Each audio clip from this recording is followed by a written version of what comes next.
Perkenalkan, nama saya Dika Dagas Merawan, NIM 2121102, Prodi Pendidikan Matematika, Fakultas Sains Teknik dan Terapan, Universitas Pendidikan Mandalika, tahun pelajaran 2022-2023. Baik, di sini saya akan memaparkan materi tentang konsep dasar dan pendekatan dalam pengelolaan kelas. Yang pertama, definisi pengelolaan atau manajemen.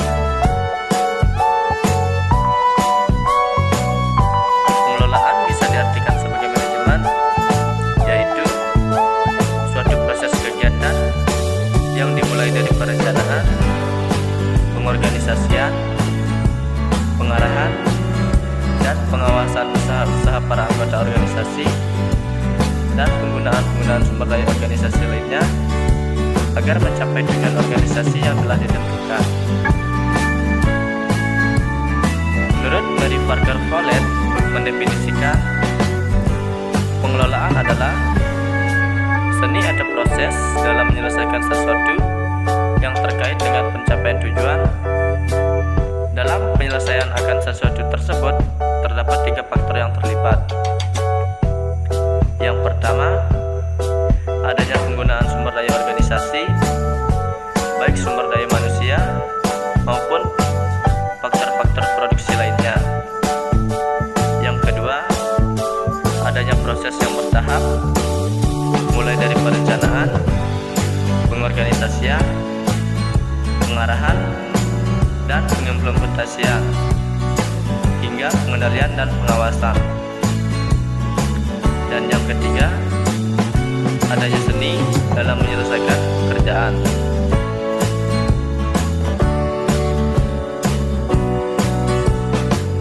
Yang kedua, definisi kelas. Definisi kelas yang pertama yaitu pengertian kelas. Pendidikan ialah suatu tempat untuk kegiatan proses belajar mengajar secara tatap muka yang bisa merujuk pada makna, ruangan, atau wahana untuk mencapai tujuan tertentu. Definisi kelas yang kedua yaitu kriteria kondisi kelas yang baik. Kriteria kondisi kelas yang baik ada pencahayaan, ventilasi, dan kenyamanan. Definisi kelas yang ketiga, tujuan manajemen kelas.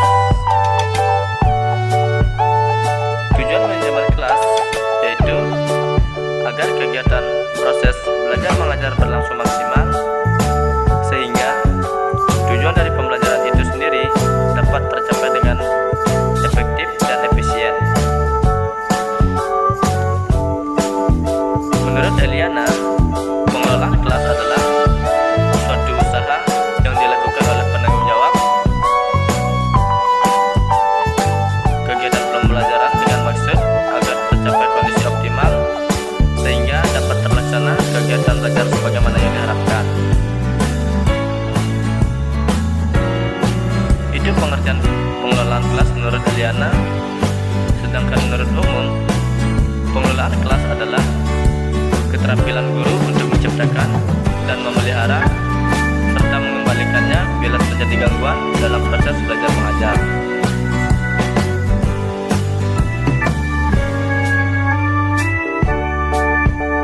Prinsip-prinsip pengelolaan kelas.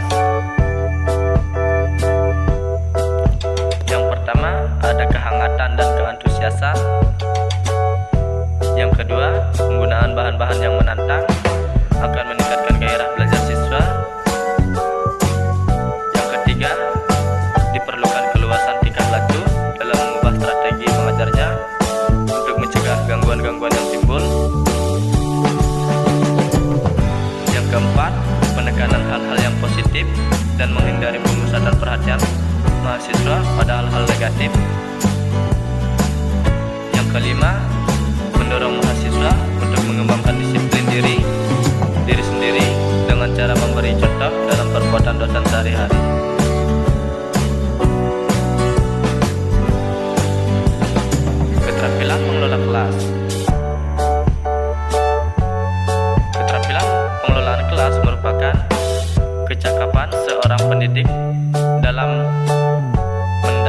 mengembangkan potensi kelas untuk menciptakan, memperbaiki, dan memelihara kondisi atau suasana kelas agar tujuan pembelajaran dapat tercapai.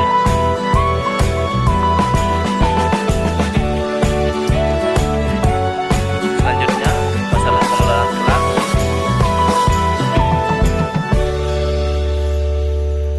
Masalah pengelolaan kelas yaitu yang pertama, kelas kurang kohesif, misalnya perbedaan jenis kelamin, suku, tingkat sosioekonomi, dan sebagainya. Yang kedua, tingkah laku yang ingin mendapatkan perhatian orang lain atau attention getting behavior, misalnya membadut di kelas atau berbuat serba lambat sehingga perlu mendapat perhatian ekstra. Yang ketiga, tingkah laku yang ingin menunjukkan kekuatan atau power seeking behavior, misalnya selalu mendebat atau kehilangan kendali emosional. Yang keempat, tingkah laku yang bertujuan untuk menyakiti orang lain atau revenge seeking behavior, misalnya mengejek atau mengolok dan sebagainya. Peran guru dalam pengelolaan kelas. Peran guru dalam pengelolaan kelas yaitu guru sebagai sumber informasi, sebagai fasilitator, sebagai manajer, sebagai demonstrator, sebagai pembimbing, sebagai motivator, dan sebagai evaluator.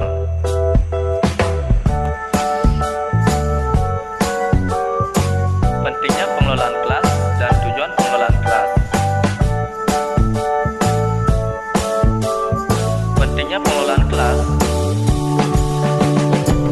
Pengelolaan kelas tidak hanya berupa pengaturan kelas, fasilitas fisik, dan rutinitas kegiatan pengelolaan kelas, dimaksudkan untuk menciptakan dan mempertahankan suasana kondisi kelas sehingga proses belajar mengajar dapat berlangsung secara efektif.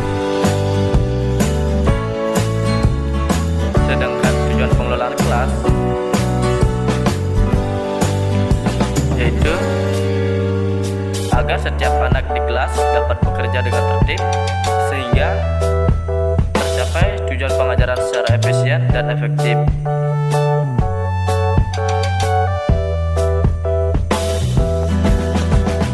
Selanjutnya, pendekatan dalam manajemen kelas. Yang pertama, pendekatan otoriter. Pendekatan otoriter.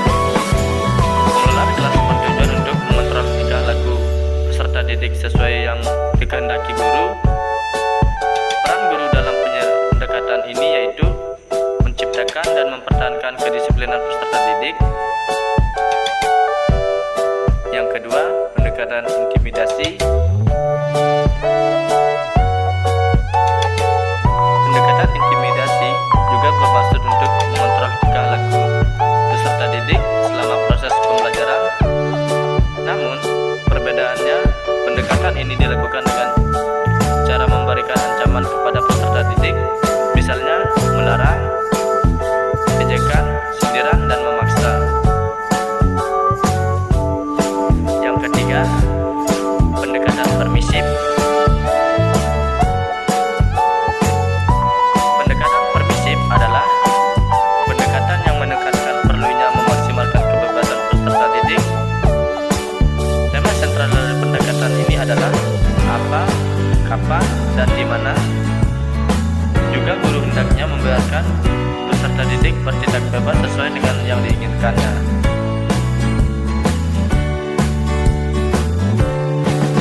Yang keempat, pendekatan proses kelompok.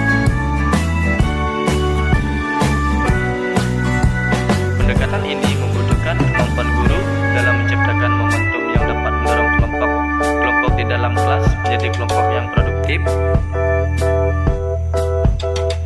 Yang kelima, pendekatan sosio-emosional. Pendekatan ini